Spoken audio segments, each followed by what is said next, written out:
केंद्रीय मंत्रिमंडल ने जो production linked incentive scheme for food processing industry PLI for food processing industry में 10,900 करोड़ रुपए इंसेंटिव या सब्सिडी के रूप में देने को मंजूरी प्राप्त की। और मैं समझता हूं कि जो 2021 ये वर्ष आज पूरा हो रहा है उसको एक बहुत अच्छी तरीके से हमने विराम देने का निर्णय कि इस वर्ष को अभी विराम देके आगे कैसे उत्साह के साथ भारत तेज गति से प्रगति करे, भारत किसानों के लिए विशेष करके आगे आने वाले वर्षों में नए आमदनी बढ़ाने के तरीके ढूंढे, उसके लिए ये निर्णय लेके एक fitting tribute to our farmers,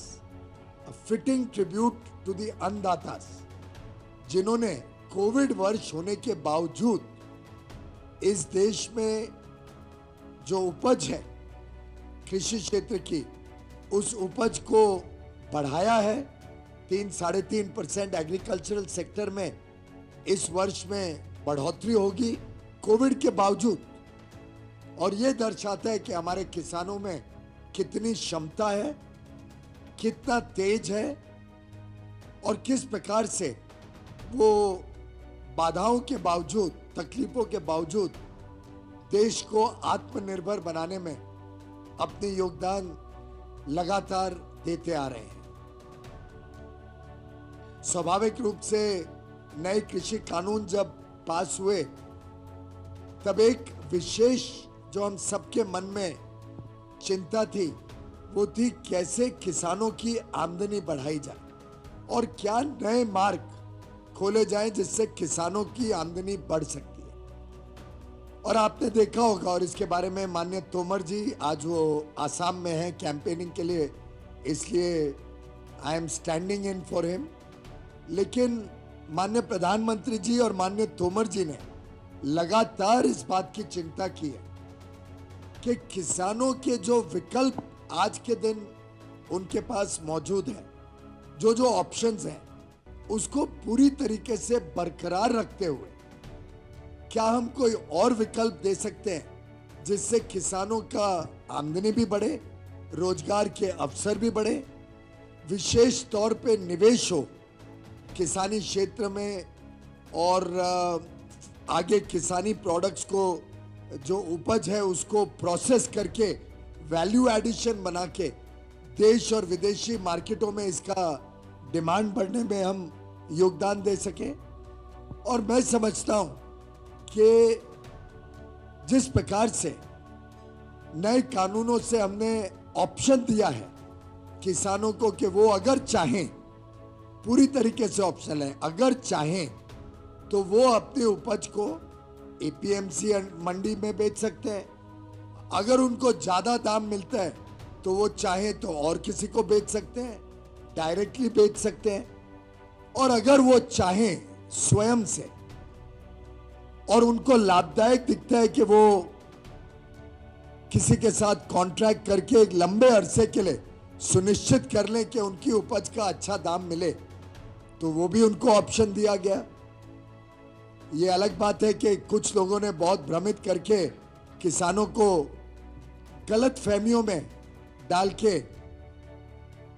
एक नेगेटिविटी का माहौल बनाने की कोशिश की, लेकिन मैं समझता हूं देश भर में आज किसान इस बात को पूरी भली भांति समझ गए हैं कि ये नए कानून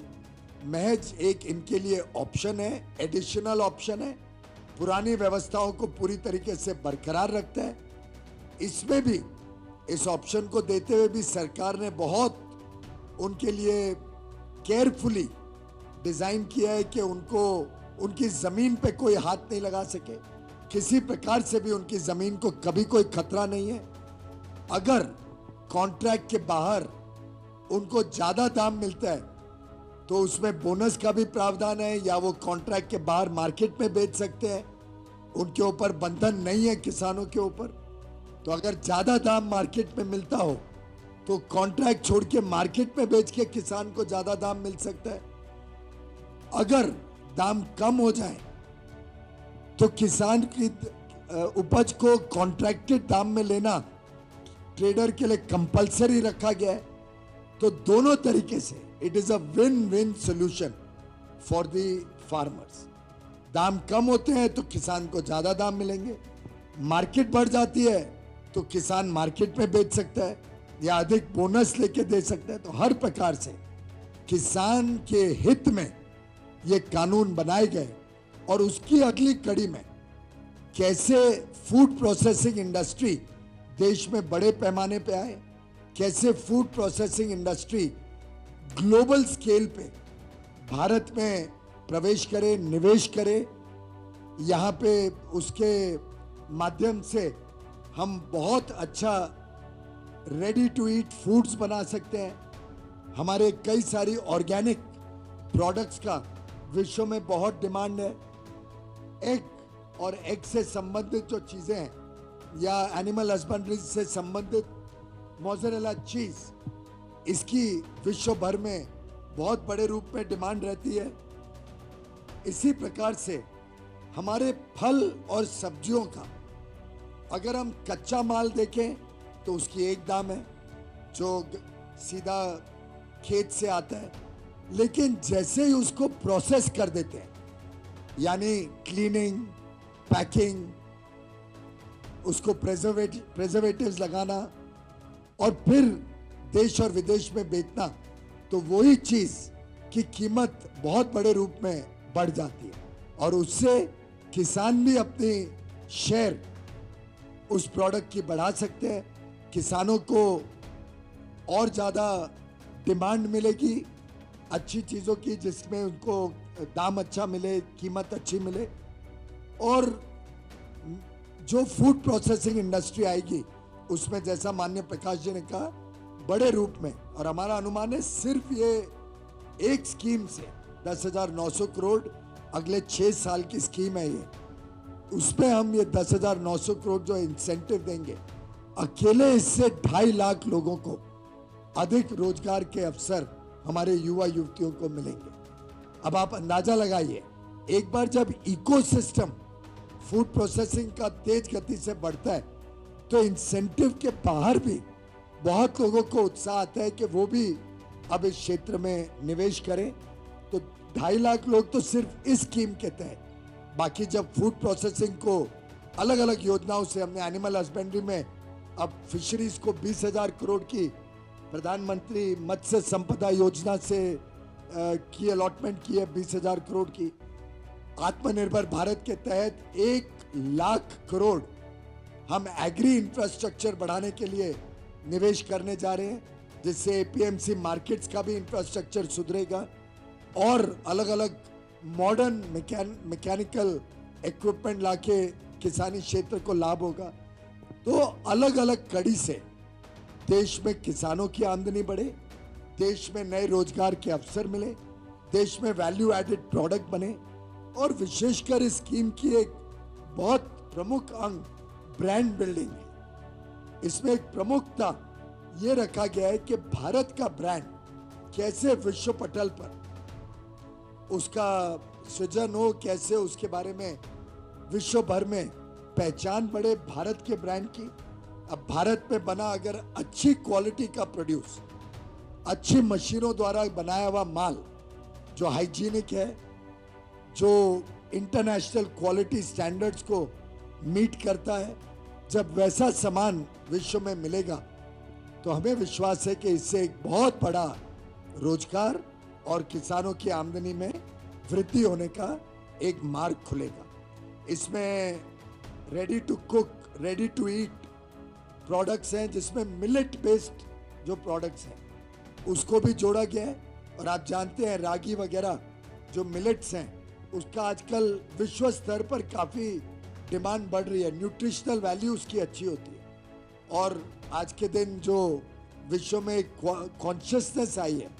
कि न्यूट्रिशन अच्छा मिले, लोग अच्छा खाना खाना चाहते हैं, उसमें इसका लाभ होगा। Processed fruits and vegetables cover होते हैं, मरीन प्रोडक्ट्स कवर होते हैं,